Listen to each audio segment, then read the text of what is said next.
ಸ್ನೇಹಿತರೆ, ಮೊದಲ ಭಾಗದಲ್ಲಿ ನಾವು ಒಂದು ತುಂಬ ಮುಖ್ಯವಾದ ಸತ್ಯವನ್ನು ತಿಳಿದುಕೊಂಡಿದ್ದೇವೆ. ಒಂದು ಒಪ್ಪಂದ ಮಾಡಿಕೊಂಡಿದ್ದೀರಾ ಅಂದರೆ ನಿಮ್ಮ ಹಕ್ಕು ಸಂಪೂರ್ಣವಾಗಿ ಹೋಗುವುದಿಲ್ಲ. ಕಾನೂನು ನಿಮ್ಮನ್ನು ರಕ್ಷಿಸಬಹುದು, ಆದರೆ ಅಷ್ಟರಿಂದಲೇ ಕೇಸ್ ಗೆಲ್ಲಬಹುದು ಅಂತ ಯೋಚಿಸಿದರೆ ಅದು ದೊಡ್ಡ ತಪ್ಪು. ಯಾಕೆಂದರೆ ನ್ಯಾಯಾಲಯದಲ್ಲಿ ಗೆಲುವು ಕೇವಲ ಒಪ್ಪಂದದ ಮೇಲೆ ಅಲ್ಲ, ನಿಮ್ಮ ನಡೆ ನುಡಿಯ ಮೇಲೆ ನಿಂತಿದೆ. ಇದನ್ನೇ ನಾವು ಇವತ್ತಿನ ಎರಡನೇ ಭಾಗದಲ್ಲಿ ತುಂಬ ಆಳವಾಗಿ ತಿಳಿದುಕೊಳ್ಳೋಣ. ನೀವು ಹೇಳ್ತೀರಾ, ನಾನು ಒಪ್ಪಂದ ಮಾಡಿಕೊಂಡಿದ್ದೀನಿ ಸಾಕು, ಆದರೆ ಕಾನೂನು ಹಾಗೆ ನೋಡೋದಿಲ್ಲ. ನ್ಯಾಯಾಲಯದ ಮುಂದೆ ಬಂದಾಗ ಕೇವಲ ಒಪ್ಪಂದದ ಕಾಗದಕ್ಕಿಂತ ನಿಮ್ಮ ನಡೆ ಮುಖ್ಯ.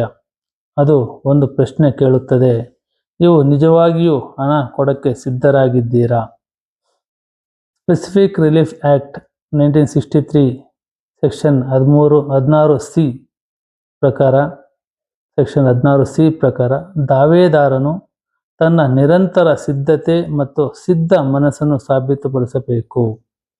ಅಂದರೆ ಈ ಅಗ್ರಿಮೆಂಟ್ ಆದಾಗಿಂದ ಆ ಕ್ಷಣದಿಂದ ನಾನು ಯಾವಾಗಲೂ ಸಿದ್ಧನಾಗಿದ್ದೇನೆ, ಹಣ ಕೊಡೋದಕ್ಕಾಗಲಿ, ಅಗ್ರಿಮೆಂಟ್ ರಿಜಿಸ್ಟರ್ ಮಾಡ್ಕೊಳ್ಳೋದಕ್ಕಾಗಲಿ, ನೋಂದಣಿ ಮಾಡಿಕೊಳ್ಳೋದಕ್ಕಾಗಲಿ, ಮತ್ತು ನಾನು ಸ್ವಇಚ್ಛೆಯಿಂದ ಎಲ್ಲ ಅದಕ್ಕೆ ಬೇಕಾದಂಥ ಹಣದ ವ್ಯವಸ್ಥೆ ಮಾಡಿಕೊಂಡಿದ್ದೀನಿ ಅಂತ ಈ ಯಾರು ಅಗ್ರಿಮೆಂಟ್ ಮಾಡಿಕೊಂಡಿರ್ತಾನೆ ಆತ, ಅಂದರೆ ಜಮೀನನ್ನು ಕೊಂಡುಕೊಂಡಿರ್ತಾನಲ್ಲ ಆತ ಅದನ್ನು ಸಾಬೀತುಪಡಿಸಬೇಕಾಗಿರುತ್ತೆ. ಈ ನಿಟ್ಟಿನಲ್ಲಿ ಈ ತತ್ವವನ್ನು NP Thirugnanam versus doctor R Jaganmohan Rao ಮತ್ತು JP builders versus A Ramadas Rao ತೀರ್ಪುಗಳು ಸ್ಪಷ್ಟಪಡಿಸಿವೆ. ಒಪ್ಪಂದ ಇದ್ದರೂ ಸಿದ್ಧತೆ ಇಲ್ಲದಿದ್ದರೆ ನ್ಯಾಯ ಸಿಗುವುದಿಲ್ಲ. ಗಮನದಿಟ್ಟು ಕೇಳಿ. ಕ್ರಯದ ಕರಾರು ಪತ್ರದಲ್ಲಿ ತಿಳಿಸಿರುವಂತೆ ನಡೆದುಕೊಳ್ಳಲು ನೀವು ಒಪ್ಪಂದ ಮಾಡಿಕೊಂಡಿದ್ದರೂ ಸಹ ಅದಕ್ಕೆ ತಕ್ಕಂತೆ ನೀವು ಸಿದ್ಧತೆ ಇಲ್ಲದರೆ ನಿಮಗೆ ನ್ಯಾಯ ಸಿಗುವುದಿಲ್ಲ. ಈ ನಿಟ್ಟಿನಲ್ಲಿ ನಿಜವಾದ ಸತ್ಯ ಏನೆಂದರೆ, ಒಪ್ಪಂದ ಮಾಡುವುದು ಮೊದಲ ಹೆಜ್ಜೆ ಮಾತ್ರ, ಆದರೆ ಗೆಲ್ಲೋದು ನಿಮ್ಮ ಸಿದ್ಧತೆ, ನಿಮ್ಮ ನಿಷ್ಠೆ ಮತ್ತು ನಿಮ್ಮ ಕ್ರಮಗಳ ಮೇಲೆ ಅವಲಂಬಿತವಾಗಿದೆ. ಮೊದಲ ಭಾಗದಲ್ಲಿ ಹೇಳಿದಂತೆ ಈ ಒಪ್ಪಂದ ಮಾಡಿಕೊಂಡ ಮೇಲೆ ಅದಕ್ಕೆ ಸಿದ್ಧತೆ ಸದಾ ಇರಬೇಕು. ಸದಾ ನೀವು ಒಪ್ಪಂದವನ್ನು ಪೂರ್ತಿ ಮಾಡಲು ಸದಾ ರೆಡಿ ಇರಬೇಕು ಮತ್ತು ನೀವು ಅದಕ್ಕೆ ತಕ್ಕಂತಹ ಅಗ್ರಿಮೆಂಟ್ ಮಾಡಿಕೊಂಡಂತಹ ಹಣ ಯಾವಾಗಲೂ ರೆಡಿ ಇರಬೇಕು. ಇವೆಲ್ಲ ಕ್ರಮಗಳು ನೀವು ಮಾಡಿಕೊಳ್ಳುವ ನಿಮ್ಮ ನಡೆ ನುಡಿಗಳ ಮೇಲೆ ಅವಲಂಬಿತವಾಗಿರುತ್ತೆ. ಹೀಗಾಗಿ ಈ ಎರಡನೇ ಭಾಗವನ್ನು ಪೂರ್ಣವಾಗಿ ನೋಡಿ. ಇದು ನಿಮ್ಮ ಕೇಸ್ಗೆ ಮತ್ತು ಲೈಫ್ ಚೇಂಜಿಂಗ್ ಆಗಬಹುದು. ಈ ಭಾಗ 2 ಪೂರ್ತಿಯಾಗಿ ನೋಡಿ. ಇದು ನಿಮ್ಮ ಕೇಸ್ಗೆ ಲೈಫ್ ಚೇಂಜಿಂಗ್ ಆಗಬಹುದು. ಮತ್ತು ಇಂತಹ ನಿಜವಾದ ಕಾನೂನು ಅರಿವು ವಿಡಿಯೋಗಳಿಗಾಗಿ ನಮ್ಮ ಚಾನಲ್ಗೆ ಸಬ್ಸ್ಕ್ರೈಬ್ ಮಾಡಿಕೊಳ್ಳಿ, ಲೈಕ್ ಮಾಡಿ, ಶೇರ್ ಮಾಡಿ. ಯಾಕೆಂದರೆ ನಿಮ್ಮ ಹಕ್ಕು ಉಳಿಸಿಕೊಳ್ಳೋದು ನಿಮ್ಮ ಕೈಯಲ್ಲಿದೆ. ಈ ವಿಷಯದ ಹೃದಯವೇ specific relief act 1963 section 16C. ಈ ಸೆಕ್ಷನ್ ಪ್ರಕಾರ ಸ್ಪೆಸಿಫಿಕ್ ಪರ್ಫಾರ್ಮೆನ್ಸ್ ದಾವೆ ಹಾಕುವ ವ್ಯಕ್ತಿ ಕೇವಲ ಒಪ್ಪಂದ ತೋರಿಸಿದರೆ ಸಾಲದು, ಅವನು ಒಪ್ಪಂದದ ದಿನದಿಂದ, ಇದು ಇಂಪಾರ್ಟೆಂಟ್, ಒಪ್ಪಂದದ ದಿನದಿಂದ ನೀವು ಯಾವಾಗ ಅಗ್ರಿಮೆಂಟ್ ಮಾಡ್ಕೊಂಡಿರ್ತೀರೋ ಆವತ್ತಿನ ದಿನದಿಂದ ಹಿಡಿದು ದಾವೆ ಹೂಡುವ ತನಕ, ಅಂದರೆ ಇವತ್ತಿನವರೆಗೂ, ನೀವು ದಾವೆ ಹೂಡ್ತೀವಿ ಅಂತ ಯಾವಾಗ ಹೋಗ್ತೀರೋ ಅವತ್ತಿನವರೆಗೂ, ಮತ್ತು ನಂತರವೂ ದಾವೆ ಹಾಕಿದ ಮೇಲೆ ಕೂಡ, ದಾವೆ ಹಾಕಿದ ತಕ್ಷಣ ನೀನು ಅಲ್ಲಿ ಮುಗೀತು ಅನ್ನೋಂಗಿಲ್ಲ, ದಾವೆ ಹಾಕಿದ ಮೇಲೆ ಕೂಡ ನಿರಂತರವಾಗಿ ತನ್ನ ಭಾಗದ ಕರ್ತವ್ಯಗಳನ್ನು ನೆರವೇರಿಸಲು ಸಿದ್ಧನಾಗಿದ್ದನು ಹಾಗೂ ಸಿದ್ಧ ಮನಸ್ಸು ಹೊಂದಿದ್ದನು ಎಂಬುದನ್ನು ಸ್ಪಷ್ಟವಾಗಿ ಸಾಬೀತುಪಡಿಸಬೇಕು. ಅಂದರೆ ನಾನು ಹಣ ಕೊಡುತ್ತೇನೆ ಅಂತ ಹೇಳೋದು ಮಾತ್ರ ಸಾಕಾಗುವುದಿಲ್ಲ. ಹಣ ವ್ಯವಸ್ಥೆ, ಬ್ಯಾಂಕ್ ಸಾಮರ್ಥ್ಯ, ಮಾರಾಟಗಾರನಿಗೆ ಮಾಡಿದ ಸಂಪರ್ಕ, ಕಳುಹಿಸಿದ ನೋಟಿಸುಗಳು, ಹಾಗೂ ವ್ಯವಹಾರ ಮುಗಿಸಲು ಮಾಡಿದ ಪ್ರಯತ್ನಗಳು. ಗಮನವಿಟ್ಟು ಕೇಳಿ, ಇದು ತುಂಬ ಮುಖ್ಯವಾದ ವಿಭಾಗ, ಇದು ತುಂಬ ಮುಖ್ಯವಾದ ವಿಷಯ.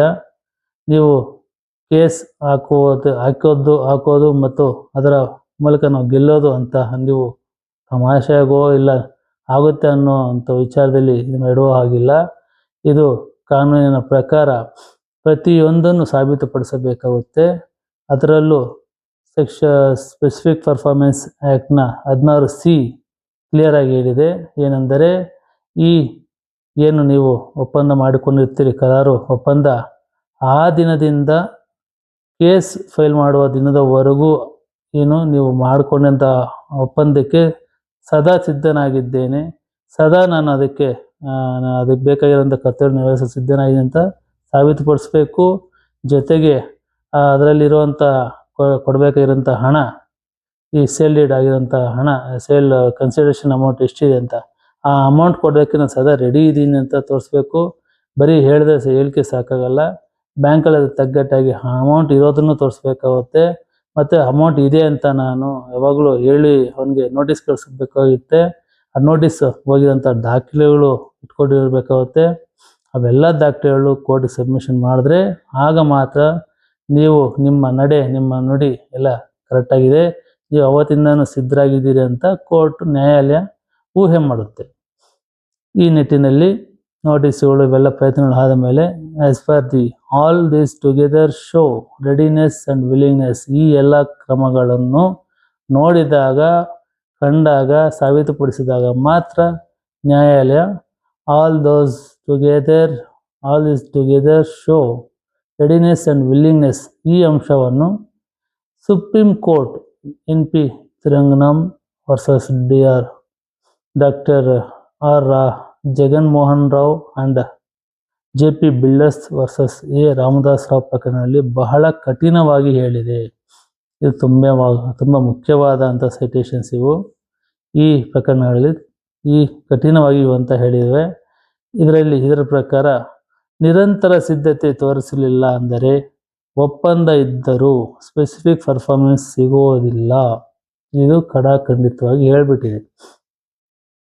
ನೀವು ಒಪ್ಪಂದ ಮಾಡಿಕೊಂಡಿದ್ರೂ ಸಹ ನೀವು ನಿರಂತರ ಸಿದ್ಧತೆ ತೋರಿಸಲಿಲ್ಲ ಅಂದರೆ, ನಿರಂತರವಾಗಿ ಫ್ರಮ್ ದಿ ಬಿಗಿನಿಂಗ್ ಯಾವಾಗ ಅಗ್ರಿಮೆಂಟ್ ಆಗುತ್ತೋ ಅವತ್ತಿಂದ ಇವತ್ತಿನವರೆಗೂ ನಾನು ರೆಡಿ ತೋರಿಸ್ಕೊಳ್ಳಿಲ್ಲ ಅಂತ ಹೇಳಿದ್ರೆ ನಿಮಗೆ ಈ ಸ್ಪೆಸಿಫಿಕ್ ಪರ್ಫಾರ್ಮೆನ್ಸ್ ಇದರ ಅಡಿಯಲ್ಲಿ, ಈ ಆ್ಯಕ್ಟ್ ಅಡಿಯಲ್ಲಿ ನಿಮಗೆ ನ್ಯಾಯ ಸಿಗೋದಿಲ್ಲ. ಅಂದರೆ ನ್ಯಾಯ ಅಂತಲ್ಲ, ನೀವು ತೋರಿಸ್ಕೊಳ್ಳೋಕ್ಕೆ ಆಗದೇ ಇದ್ದಾಗ ನಿಮ್ಮಲ್ಲಿ ಏನು ಇಲ್ಲ ಅಂತ ಅದರ ಒಂದು ಇದು ಸಿಗೋದಿಲ್ಲ ಅಂತ, ಅದರ ಪರಿಹಾರ ಸಿಗೋದಿಲ್ಲ. ಆದ್ದರಿಂದ ಈ ಸೆಕ್ಷನ್ನಿನ ನಿಜವಾದ ಅರ್ಥ ಏನೆಂದರೆ, ನಿಮ್ಮ ಹಕ್ಕು ಕೇವಲ ಕಾಗದದಲ್ಲ, ನಿಮ್ಮ ನಡೆ ನುಡಿಯಲ್ಲಿ ಇದೆ. ನೀವು ಯಾವಾಗಲೂ ವ್ಯವಹಾರ ಮುಗಿಸಲು ಸಿದ್ಧನಾಗಿದ್ದೀರಾ ಎಂಬುದೇ ನಿಮ್ಮ ಪ್ರಕರಣದ ಗೆಲುವಿನ ಪ್ರಮುಖ ಕೀಲಿಕೈ. ನೆನಪಿಟ್ಟುಕೊಳ್ಳಿ, ನಿಮ್ಮ ನಡೆ ನುಡಿಯಲ್ಲಿ ಅಂತೇಳಿ ಸಾಮಾನ್ಯವಾಗಿ ಕೋರ್ಟ್ನಲ್ಲಿ ಕೇಳುವಂತಹದ್ದು ದಾಖಲೆಗಳನ್ನೇ. ಆ ದಾಖಲೆಗಳ ಪ್ರಕಾರ ಇತ್ತು ಅಂತೇಳಿದ್ರೆ ಸಾಲದು. ಈ ಒಂದು ಪರಿಹಾರ ಇದರಲ್ಲಿ ಪರ್ಫಾರ್ಮೆನ್ಸ್ ಆ್ಯಕ್ಟಲ್ಲಿ ನೀವು ನಡೆ ನುಡಿ ಕೂಡ ತೋರಿಸ್ಬೇಕಾಗುತ್ತೆ. ನಾನು ರೆಡಿ ಇದ್ದೀನಿ ಅಂತ ಕೂಡ ತೋರಿಸ್ಬೇಕಾಗುತ್ತೆ ದಾಖಲೆ ಜೊತೆಗೆ. ನೀವು ಯಾವಾಗಲೂ ವ್ಯವಹಾರ ಮುಗಿಸಲು ಸಿದ್ಧನಾಗಿದ್ದೀರ ಎಂಬುದೇ ನಿಮ್ಮ ಪ್ರಕರಣದ ಗೆಲುವಿನ ಪ್ರಮುಖ ಕೀಲಿಕೆಯಾಗಿರುತ್ತದೆ. ಈ ವಿಷಯದಲ್ಲಿ ಸುಪ್ರೀಂ ಕೋರ್ಟ್ ನೀಡಿರುವ 2 ಪ್ರಮುಖ ತೀರ್ಪುಗಳು ಅತ್ಯಂತ ಸ್ಪಷ್ಟ ಮಾರ್ಗದರ್ಶನ ಕೊಡುತ್ತವೆ. ಮೊದಲಿಗೆ ಅಂದರೆ ಎಲ್ಲ ಒಂದು ಕಾರಣಕ್ಕೂ ಈ 2 ಪ್ರಕರಣಗಳೇ ತುಂಬ ಮುಖ್ಯವಾದವು. ಈ NP Thirugnanam and versus Dr. R. Rajan Mohan Rao ಪ್ರಕರಣದಲ್ಲಿ ನ್ಯಾಯಾಲಯ ಹೇಳಿದ್ದು, ದಾವೇದಾರನು ಕೇವಲ ಒಪ್ಪಂದವನ್ನೇ ತೋರಿಸಿದರೆ ಸಾಲದು, ಅವನು ಒಪ್ಪಂದದ ದಿನದಿಂದಲೇ ಅಂತಿಮ ತನಕ ತನ್ನ ಭಾಗದ ಕರ್ತವ್ಯಗಳನ್ನು ನೆರವೇರಿಸಲು ನಿರಂತರ ಸಿದ್ಧತೆ ಕಂಟಿನ್ಯೂಸ್ ರೆಡಿನೆಸ್ ಮತ್ತು ಸಿದ್ಧ ಮನಸ್ಸು ವಿಲ್ಲಿಂಗ್ನೆಸ್ ಹೊಂದಿದ್ದನೆಂಬುದನ್ನು ಸ್ಪಷ್ಟವಾಗಿ ಸಾಬೀತುಪಡಿಸಬೇಕು. ಅಂದರೆ ಹಣ ಕೊಡುವ ಸಾಮರ್ಥ್ಯ ಮತ್ತು ನಿಷ್ಠೆಯುತ ನಡೆ ಎರಡೂ ಕಡ್ಡಾಯ. ಇದೇ ತತ್ವವನ್ನು ಮತ್ತಷ್ಟು ಬಲಪಡಿಸಿ J P. Builders versus A. Ramadas Rao ತೀರ್ಪಿನಲ್ಲಿ ನ್ಯಾಯಾಲಯ ಹೇಳಿದ್ದು, ದಾವೇದಾರನ ನಡೆ ನುಡಿ ಕಂಡಕ್ಟ್ ಸಂಪೂರ್ಣ ಪ್ರಕರಣದ ನಿರ್ಣಾಯಕ ಅಂಶ.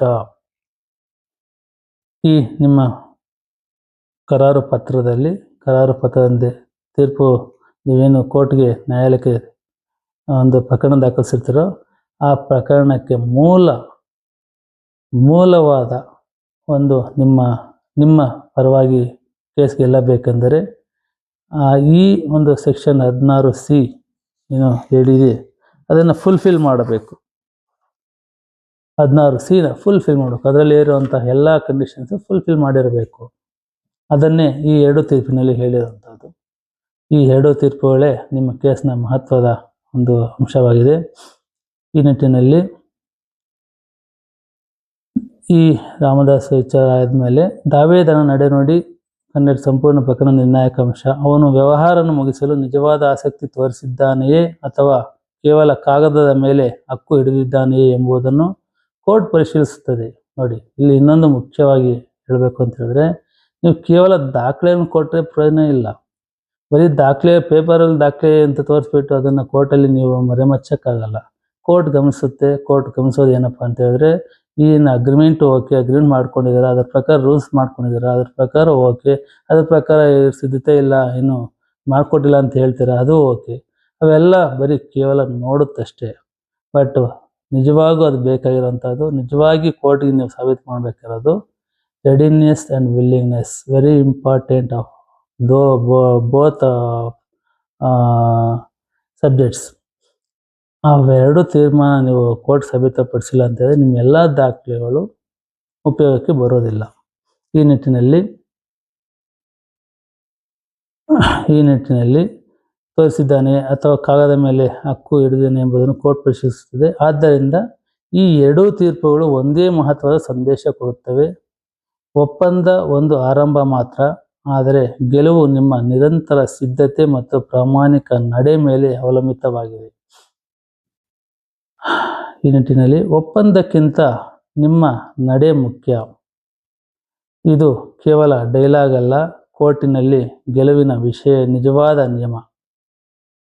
ನೀವು ಒಪ್ಪಂದ ಮಾಡಿಕೊಂಡಿದ್ದೀರಾ ಎಂಬುದಕ್ಕಿಂತ ಅದನ್ನು ಪೂರ್ಣಗೊಳಿಸಲು ನೀವು ಹೇಗೆ ನಡೆದುಕೊಂಡಿದ್ದೀರಾ ಎಂಬುದನ್ನೇ ನ್ಯಾಯಾಲಯ ಹೆಚ್ಚು ಗಮನಿಸುತ್ತದೆ.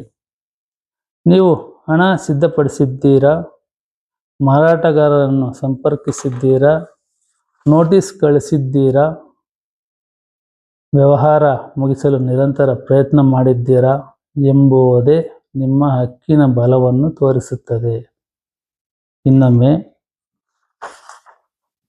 ಕೋರ್ಟಿನಲ್ಲಿ ಮುಖ್ಯವಾಗಿ ಗಮನಿಸುವುದೇನೆಂದರೆ ನೀವು ಹಣ ಸಿದ್ಧಪಡಿಸಿದ್ದೀರಾ, ಅಂದರೆ ನಿಮ್ಮ ಪಾರ್ಟ್ ಆಫ್ ಅಗ್ರಿಮೆಂಟ್ ಕಂಪ್ಲೀಟ್ ಮಾಡೋದಕ್ಕೆ ಅದಕ್ಕೆ ತಗ್ಗಟ್ಟಾಗಿ ಏನು ಕನ್ಸಿಡರೇಷನ್ ಅಮೌಂಟ್ ಇದೆ ಅಷ್ಟು ಅಮೌಂಟ್ ಸಿದ್ಧಪಡಿಸಿದ್ದೀರಾ ಅನ್ನೋದನ್ನು ಪ್ರೂವ್ ಮಾಡಬೇಕಾಗುತ್ತೆ, ಸಾಬೀತುಪಡಿಸಬೇಕಾಗುತ್ತೆ. ಮತ್ತು ಮಾರಾಟಗಾರನ್ನು ಸಂಪರ್ಕಿಸಿದ್ದೀರಾ, ಇದು ವೆರಿ ಇಂಪಾರ್ಟೆಂಟ್. ಆ ಅಮೌಂಟ್ ಇದೆ ಅಂತ ಹೇಳಿದ ಮೇಲೆ ಮಾರಾಟಗಾರನಿಗೆ ಸಂಪರ್ಕಿಸಿದ, ನನ್ನ ಹತ್ರ ಅಮೌಂಟ್ ಇದೆ, ನೀವು ತೊಗೊಂಡು ನನಗೆ ರಿಜಿಸ್ಟರ್ ಮಾಡಿಕೊಡಿ ಅಂತ ಹೇಳಿರಬೇಕು, ಮಾತಾಡಿರಬೇಕು. ಅದಕ್ಕೆ ತಗ್ಗಟ್ಟಾಗಿ ಒಂದು ದಾಖಲೆಯನ್ನು ಒದಗಿಸಬೇಕು. ಇದು ಆಗಲಿಲ್ಲ, ಅವನು ಒಪ್ಪಲಿಲ್ಲ ಅಂತ ಹೇಳಿದ್ರೆ ನೀವು ನೋಟಿಸ್ ಕಳಿಸಿರಬೇಕು. ನೋಟಿಸ್ ಕಳಿಸಿದ್ದೀರಾ ಅಂತ ನೋಡುತ್ತೆ ಕೋರ್ಟು. ನೋಟಿಸ್ ಕಳಿಸಿರ್ಬೇಕು, ನಾವು ಈ ಥರ ಹೋಗಿ ಅಮೌಂಟ್ ರೆಡಿ ಇದೆ, ನೀವು ಬಂದು ರಿಜಿಸ್ಟರ್ ಮಾಡಿಕೊಡಿ ಅಂತ ಕೇಳಿದ್ರು ಕೂಡ ಬರಲಿಲ್ಲ, ಅದಕ್ಕೆ ನಾವು ನೋಟಿಸ್ ಕಳಿಸಿ ಅಂತ ರಿಪೋರ್ಟ್ ಮಾಡಬೇಕಾಗುತ್ತೆ. ಅದಕ್ಕೆ ತಗ್ಗಟ್ಟಾಗಿ ಲೀಗಲ್ ನೋಟಿಸ್ ಕಳಿಸಿರಬೇಕು. ಇದಾದ ಮೇಲೆ ವ್ಯವಹಾರ ಮುಗಿಸಲು ನಿರಂತರ ಪ್ರಯತ್ನ ಮಾಡಿದ್ದೀರಾ, ನೋಟಿಸ್ ಕಳಿಸಿದ ಮೇಲೆ ಕೂಡ ಬರಲಿಲ್ಲ ಅಂತೇಳಿ ಮತ್ತೆ ಹೋಗಿ ಮಾತಾಡಿ ಅದ್ರ ಬಗ್ಗೆ ವ್ಯವಹಾರ ಏನು ಇದೆಯಂತ ಕಂಟಿನ್ಯೂಟಿ ಮಾಡಿದ್ದೀರಲ್ಲ ಅನ್ನೋದನ್ನು ಕೋರ್ಟ್ ಗಮನಿಸುತ್ತೆ. ಈ ಎಲ್ಲ ಕಾರಣಗಳು, ಎಲ್ಲ ದಾಖಲೆಗಳು, ಎಲ್ಲ ಸಾಬೀತುಗಳು ಆದ ಮೇಲೆ ಎಂಬುದೇ ನಿಮ್ಮ ಹಕ್ಕಿನ ಬಲವನ್ನು ತೋರಿಸಿ. ಇವೆಲ್ಲ ಮಾಡಿದ್ರಿ ಅಂತೇಳಿದ್ರೆ ನಿಮಗೆ ಸ್ಟ್ರೆಂತ್ ಏನಿದೆ ಅಂತ ಅವಾಗ ಗೊತ್ತಾಗುತ್ತೆ ಕೋರ್ಟ್ಗೆ. ನೀವು ಕರೆಕ್ಟಾಗಿ ಅವತ್ತಿಂದ ಇವತ್ತವರೆಗೂ ಸಾಬೀತು ಮಾಡಿದ್ದೀರಾ ಅಂತ ಕೋರ್ಟ್ ಗಮನಿಸುತ್ತೆ. Specific relief act section 16C ಪ್ರಕಾರ ಈ ನಿರಂತರ ಸಿದ್ಧತೆ ಮತ್ತು ಸಿದ್ಧ ಮನಸ್ಸು ಸಾಬೀತಾದಾಗ ಮಾತ್ರ ಸ್ಪೆಸಿಫಿಕ್ ಪರ್ಫಾರ್ಮೆನ್ಸ್ ಸಿಗುತ್ತದೆ ಎಂದು ಸುಪ್ರೀಂ ಕೋರ್ಟ್ ಇದೇ ಮೇಲ್ಕಂಡ ಪ್ರಕರಣಗಳಲ್ಲಿ NP Thirugnanam versus doctor R Rajan Mohan Rao ಮತ್ತು JP builders versus A Ramadas Rao ತೀರ್ಪುಗಳಲ್ಲಿ ಸ್ಪಷ್ಟಪಡಿಸಿದೆ. ಆದ್ದರಿಂದ ಅಂತಿಮ ಸತ್ಯ ಏನೆಂದರೆ, ಕಾಗದದ ಪ್ರಕಾರ ನಿಮ್ಮ ಹಕ್ಕಿಗೆ ದಾರಿ ತೆರೆದರೂ ನ್ಯಾಯಾಲಯದಲ್ಲಿ ಗೆಲ್ಲಿಸುವುದು ನಿಮ್ಮ ನಿಷ್ಠೆಯ ನಡೆ, ನಿಮ್ಮ ಸಿದ್ಧತೆ ಮತ್ತು ನಿಮ್ಮ ಪ್ರಾಮಾಣಿಕ ಪ್ರಯತ್ನ ಮಾತ್ರ. ಸ್ನೇಹಿತರೆ, ಈ ವಿಡಿಯೋವನ್ನು ಕೊನೆಯವರೆಗೂ ನೋಡಿದ ನಿಮಗೆ ಧನ್ಯವಾದಗಳು.